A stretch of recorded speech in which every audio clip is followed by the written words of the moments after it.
लेकिन जाएंगे कोई नहीं। जब तक धनुष का खंडन नहीं हो जाता है तो आप लोग मेहरबानी करके बैठे रहेंगे। ओ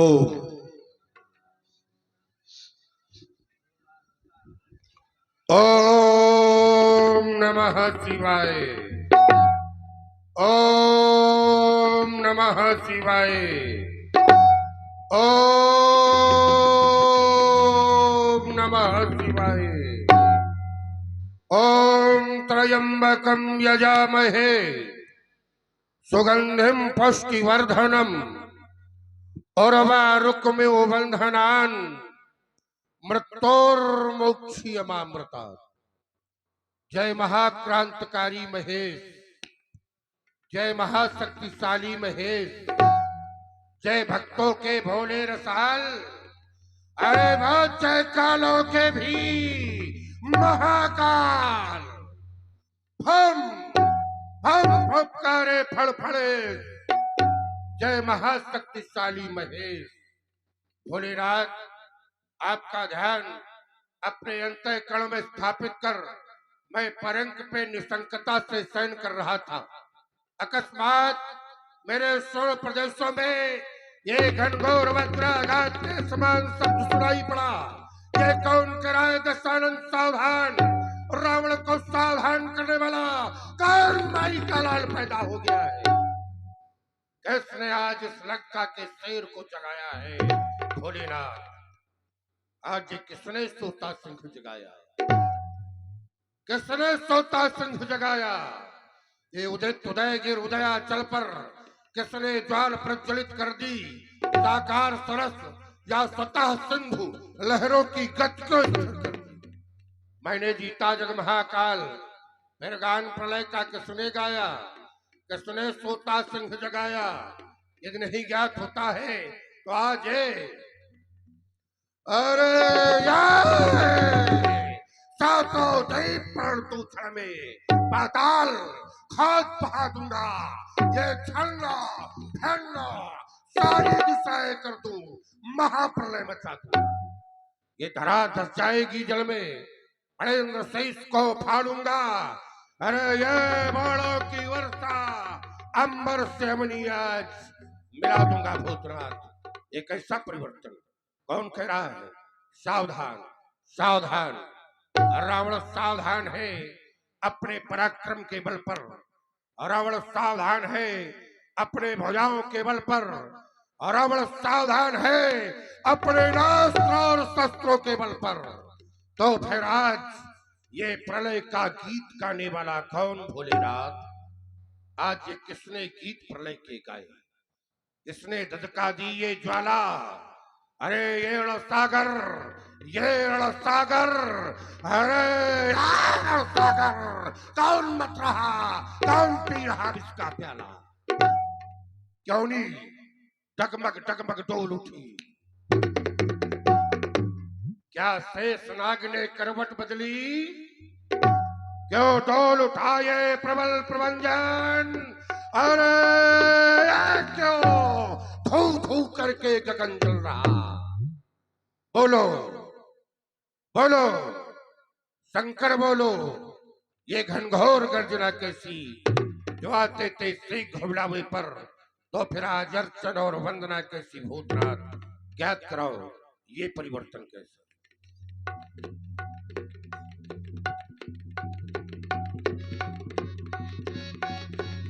ओ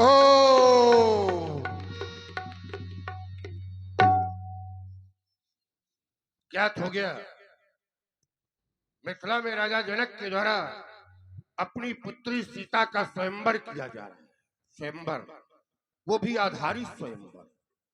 आधार बनाया है भगवान शंकर के धनुष को। उस धनुष की पूजा तो राजा जनक के परिवार वाले करते रहे। उस धनुष की पूजा राजा जनक के पूर्वज करते रहे। तो फिर क्यों आज राजा जनक उस धनुष को क्यों तुड़वा रहा है? कारण क्या है? कहीं ऐसा तो नहीं राजा जनक है अष्टांग योगी और योग बल के द्वारा वो ईश्वर की खोज कर रहा हो? ईश्वर की खोज राजा जनक के द्वारा। और राजा जनक याद रखना, खोज चाहे जितनी कर लो, परंतु वो ईश्वर यदि आएगा तो रावण के लिए आएगा। तो क्या वो परमात्मा आ गया जिसकी प्रतीक्षा में मैं था?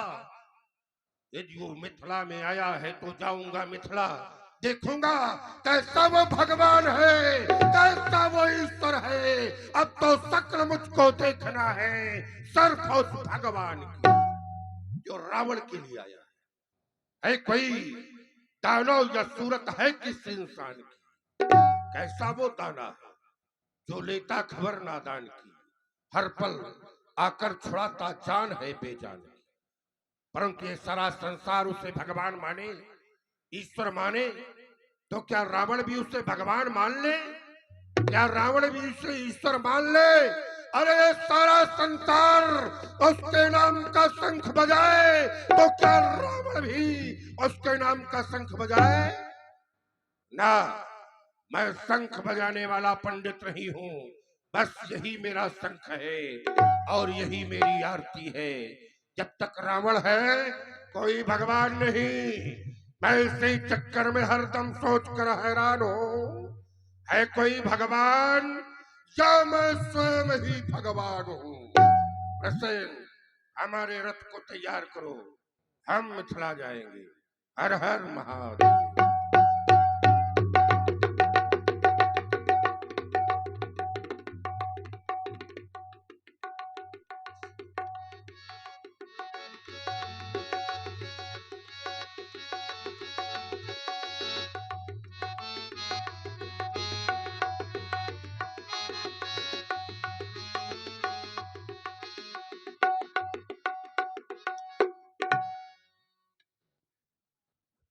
ओम ओम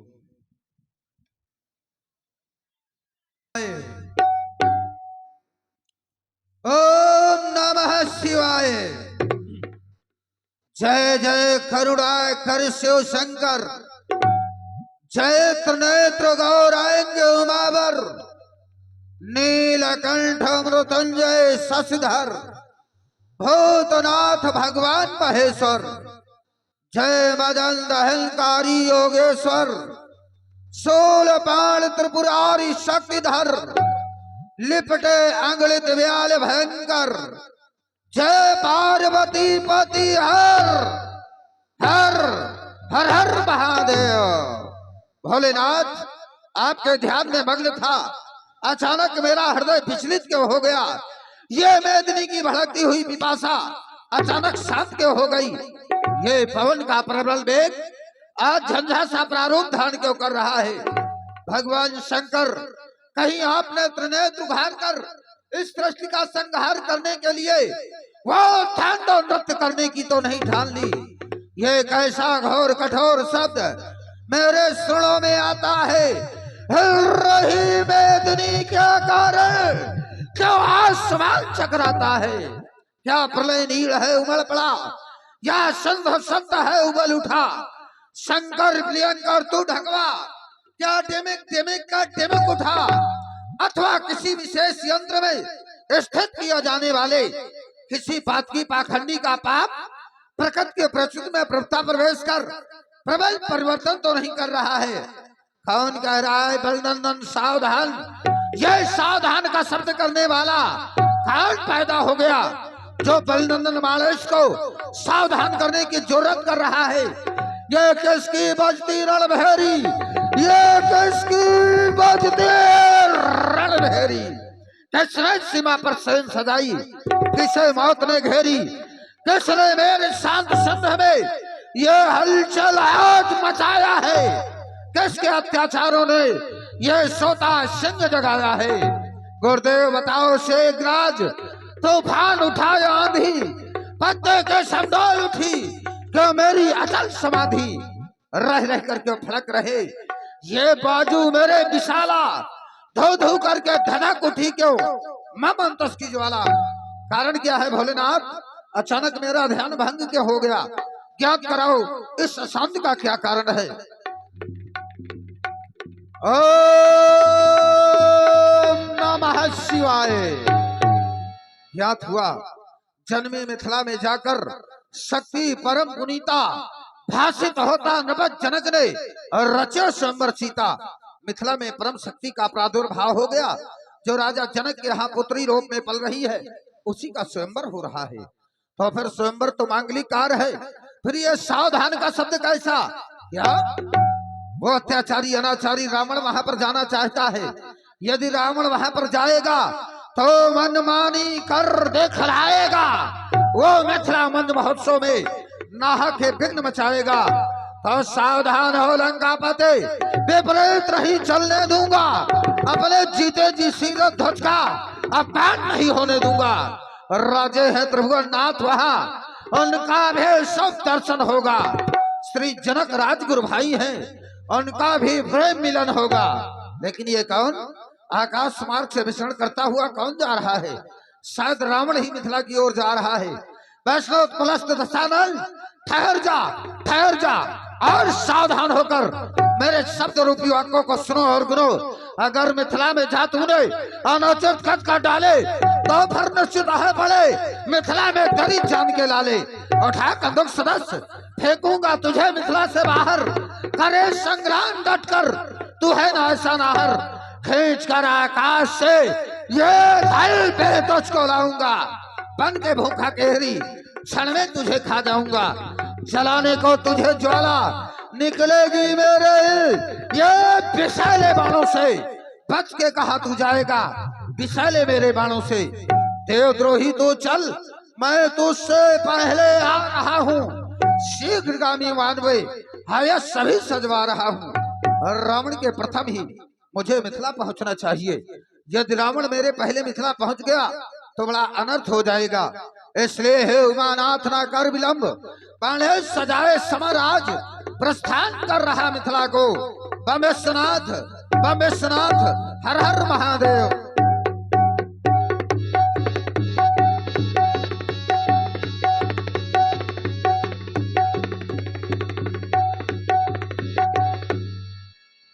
आ गया मिथिला मंच महोत्सव में। देख रहा हूँ सप्तद्वीपों से नेपालों का आगमन। जम्बो पलाच साल मलिकोस साख पुष्कर सप्तद्वीपों से नेपालों का आगमन हुआ है। राजा जनक के द्वारा बड़ी सुंदर व्यवस्था करवाई गई है। सभी अपने अपने आसनों पर आसीन हैं। हे भगवान, शंभु के पावन पिनाक बलिवेदिका पर, हे भगवान शंभु के पावन पिनाक बलिनंदन बालेश प्रणाम कर रहा है। मेरा प्रणाम स्वीकार हो। सावधान, इस स्वयंवर में आए हुए समस्त नेपालों, मेरी एक घोषणा है समाज के अंतर्गत इस स्वयंवर को सुचारू रूप से संपन्न होने दें। यदि किसी के द्वारा अनुचित घटना घटाने का प्रयास किया गया तो फिर मेरे द्वारा दंड का अधिकारी होगा।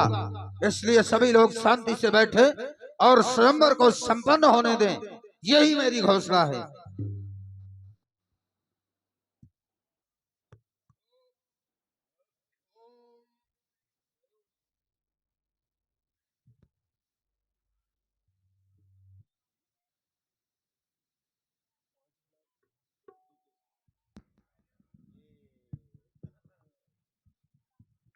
आ चुका लंकधेश इस मिथिलापुरी के मध्य। या कौन? मध्य में भोलेनाथ के आयुध, भगवान शंकर के धनुष, मेरे गुरु के आयुध। रावण तुम्हें प्रणाम करता है, स्वीकार करो मेरा प्रणाम। आज देख रहा हूं बलवेदी पर रख दिया गया है तुम्हें। राजा जनक तुम्हारा खंडन करवा देना चाहते हैं। राजा जनक मिटा देना चाहते हैं संसार से तुम्हारा अस्तित्व, समाप्त कर देना चाहते हैं इस संसार से तुम्हारे नाम को। राजा जनक टूट जाएगा आज को। परंतु क्या देख रहा हूं, ये राजा धनुष तोड़ने की आशा लगाए बैठे हुए हैं। धनुष हम तोड़ेंगे, धनुष हम तोड़ने जाएंगे। कोई भी राजा धनुष के समीप ना आवे, कोई भी राजा धनुष पर बल प्रयोग करने का प्रयास न करे। ये रावण की घोषणा है। अभी कुछ देर पहले इस समाज के अंतर्गत मेरा आगमन हुआ। देखा समाज में बड़ी शांति है, लेकिन अभी अभी अभिमानी रावण का आगमन हो गया और उन्होंने अपनी घोषणा के माध्यम से समाज में खलबली उत्पन्न कर दिया। देख रहा हूं कुछ लोग रावण से भयभीत है, लेकिन आप लोग चिंता न करें, मैं उस अभिमानी रावण से स्वयं जाकर के मिलूंगा। राजा जनक का स्वभाव बड़ा ही सरल है। उनको स्वभाव कैसा है, जो उनको कांटा बुए ताहि बुए वो फूल। यदि उनके लिए कोई कांटे बोता है तो वो पुष्पों की वर्षा करते हैं, लेकिन हमारा स्वभाव ऐसा नहीं है। जो हमको कांटा बुए ताहि बुए हम भाला। और ये भी पंडित क्या जानेगा, पड़ा किसी से भाला। देखता हूं वेद पाठी दसों दिशाओं पर विजय प्राप्त, लंका के देश असुरों के ईश, जय श्री भोलेनाथ की। बाण कला के विमल विशारद, कुशल कौमुदी के नवयुग नायक, पाताली प्राण, राजा बल के बाण, जय महाकाल की। श्री लंकेश जी, आपके द्वारा इस समाज के अंतर्गत एक घोषणा की गई, धनुष का खंडन नहीं होगा। कोई भी राजा इस धनुष पर बल प्रयोग करने का प्रयास न करे। ये राजा जनक के द्वारा एक प्रतियोगिता रखी गई है और ये जितने भी राजा आए हैं सभी इस प्रतियोगिता में भाग लेने के लिए आए हैं। यदि ये बल प्रयोग नहीं करेंगे तो फिर प्रतियोगिता अधूरी रह जाएगी। वाह, देखिए इसी पर बड़ा विद्वतापूर्ण संवाद होने के लिए जा रहा है दोनों महान विद्वान कलाकारों के द्वारा। तो इसी पर प्रभावित होकर के हमारे वर्तमान ग्राम पंचायत अध्यक्ष हमारे आदरणीय प्रधान जी श्री देवकांत जी त्रिपाठी जी, उनकी ओर से 100 मुद्राएं दोनों के लिए सादा सप्रेम भेंट है। बहुत बहुत धन्यवाद। जानना चाहता हूं, धनुष खंडन में आपको आपत्ति क्यों हो रही है? विरोध करना चाहिए तो जिसका धनुष है उन्हें विरोध करना चाहिए। भगवान शंकर को विरोध करना चाहिए, उनके परिवार वालों को विरोध करना चाहिए, गजानन को करना चाहिए, खड़ानन को करना चाहिए, मां गिरजा को करना चाहिए। लेकिन विरोध आप कर रहे हैं, क्यों? ऐसा क्यों?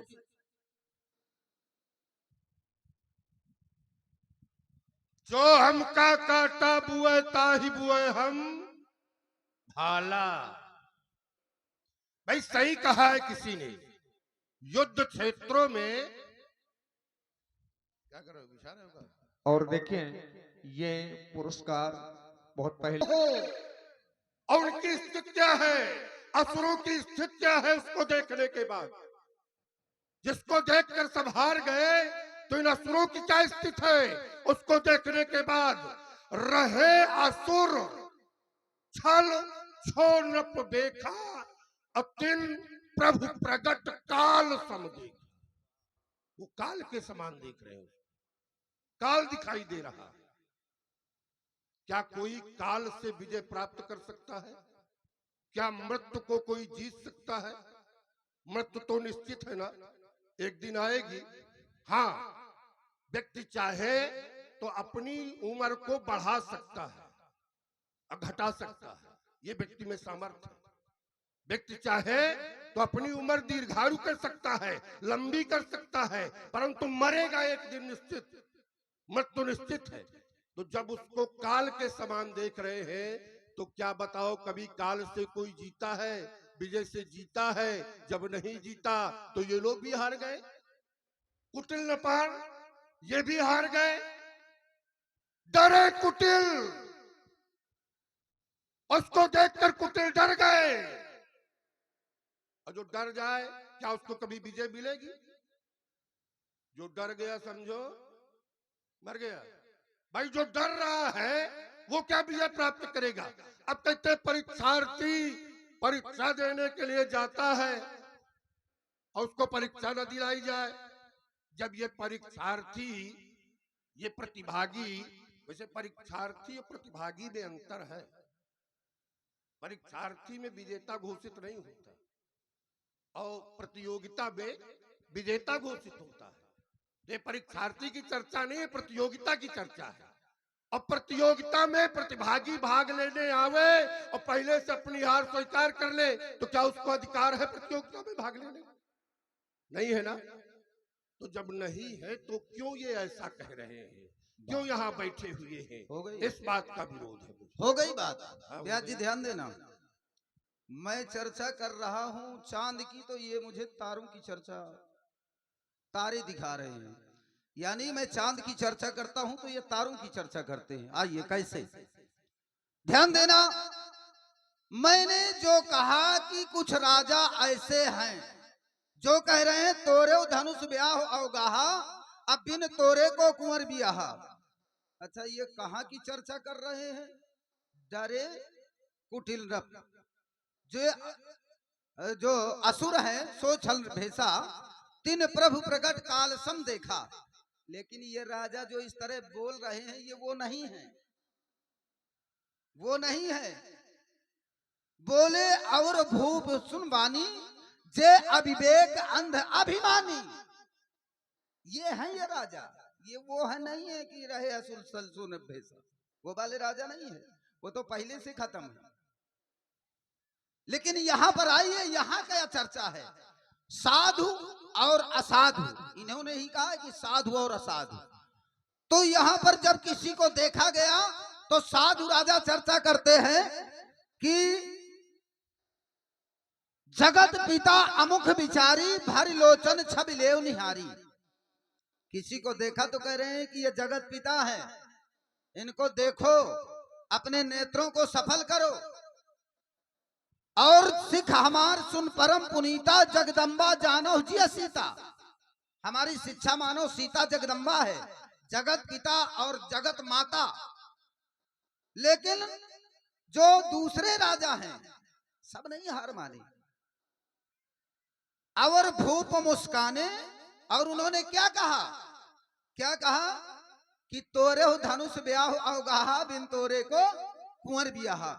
यहाँ वो वाले राजा नहीं है जिनकी ये बात कर रहे हैं।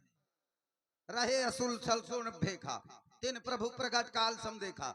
यदि काल सम इनको भगवान ने देखा होता तो ये बात ना कहते, ये लोग भी डर गए होते हैं। तो इनको नहीं देखा, उनको देखा है, इसलिए थोड़ा मस्तिष्क का प्रयोग करिए। अच्छा, एक बात और मैंने रखी थी, प्रतियोगिता और परीक्षार्थी, तो मैंने दोनों चर्चाएं रखी थी। प्रतियोगिता तभी पूर्ण होगी जब धनुष का खंडन होगा, और धनुष का खंडन नहीं होगा तो प्रतियोगिता पूर्ण नहीं होगी, और प्रतियोगिता पूर्ण नहीं होगी तो राजा जनक क्या करेंगे? क्योंकि आप नियम बदल सकते हैं, हम नियम बदल सकते हैं, लेकिन क्षत्रिय का प्रण है, क्षत्रिय कभी अपनी मर्यादा नहीं तोड़ते हैं। इसलिए क्षत्रिय की क्या मर्यादा उसको तुम क्या जानो। इधर आइए। महाराज स्वरूप ने कहा कि ये वो वाले राजा थोड़ो हैं जिनको तुम बता रहे हो। नहीं, ये वो राजा नहीं है, ये तीसरे राजा है, तीसरी कोटि है। जबकि यहाँ दो ही कोटियां हैं, साधु और असाधु। भाई तीसरा पक्ष कहीं भी नहीं है। धर्म अधर्म, पाप पुण्य, सत्य असत्य, तीसरा पक्ष कहाँ है? इस मिथिला में भी दो ही पक्ष है, साधु पक्ष और असाधु पक्ष। अब असाधु पक्ष में देवता आ गए, किन्नर आ गए, मनुष्य भी आ गए। असाधु पक्ष में राक्षस आ गए, दैत्य आ गए, कुटिला। अच्छा, अंधाभिमानी ये क्या साधु होंगे? जो अभिमानी होंगे, जो अपने बल पर अहंकार करके अंधे हो गए होंगे, वो देव होंगे, साधु कोट में होंगे। साधु को कभी अभिमान होता है? वो तो दुष्ट को ही होता है ना। तो तीसरा पक्ष कहां से आ गया? तीसरा पक्ष नहीं है, यहाँ दो ही पक्ष हैं, साधु और असाधु। जैसे यहां से नहीं, मैं तुम्हें बता रहा हूं कहां से दो पक्ष चलकर आए।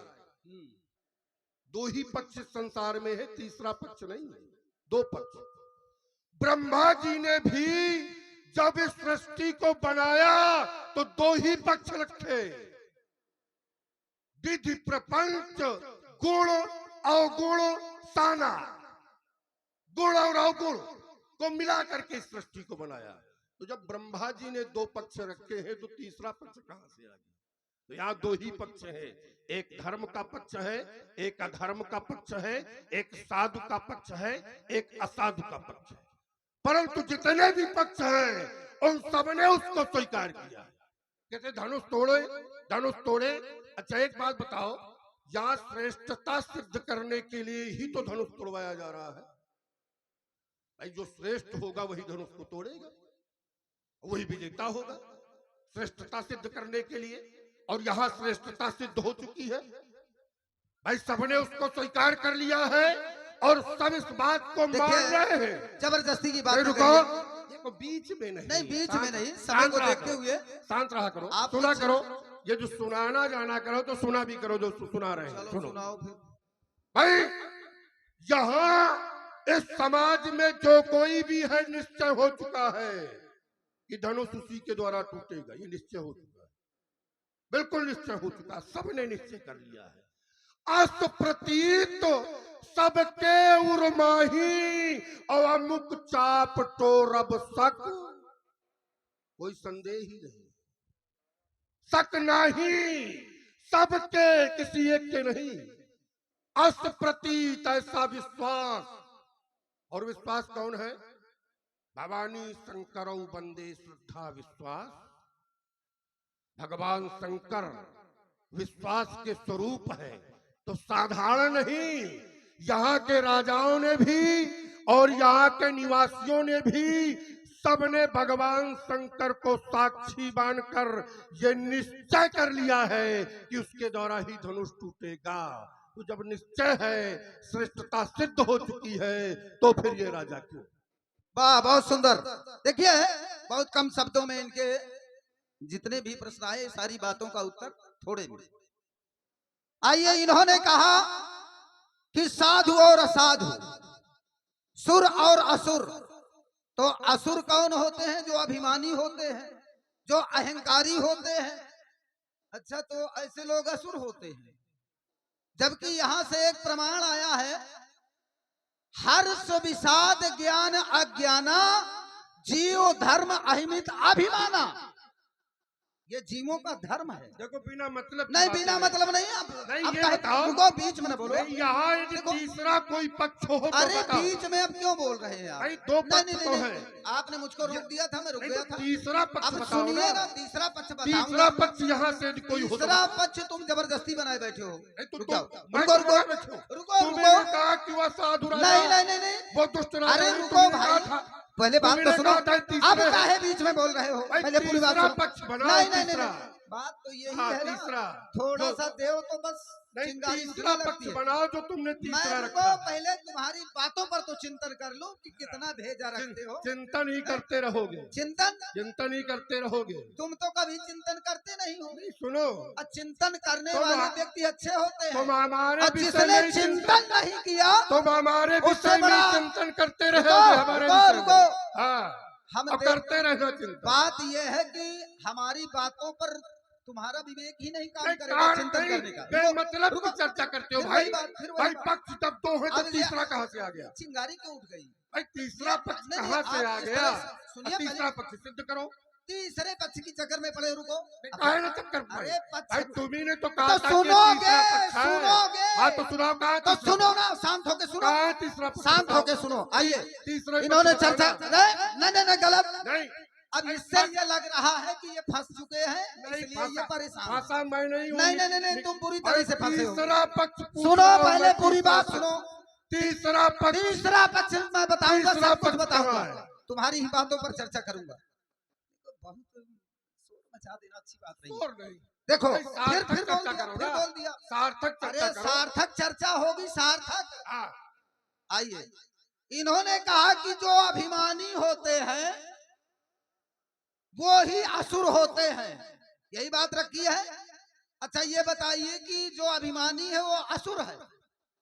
इस ग्रंथ के अंतर्गत प्रमाण आया है, हर्ष विषाद ज्ञान अज्ञाना जीव धर्म अहिमित अभिमाना। हर्ष विषाद ज्ञान अज्ञान ये जीवों का धर्म है। तो ये तो सबके अंदर पाए जाते हैं, वो चाहे अच्छा हो चाहे बुरा हो। भाई जब ये धर्म है जीव का तो ये तो सबके अंदर पाए जाएंगे। अब पक्ष पर ज्यादा जोर दे रहे हैं, सोचा कि पक्ष में शायद काम लग जाए। व्यास जी अब देखो पक्ष बनाओ, पक्ष आप बना करके समझा पाएंगे इनको, क्योंकि इन्होंने जो पक्ष बनाया है वो बिल्कुल निरार्थक पक्ष बनाया है।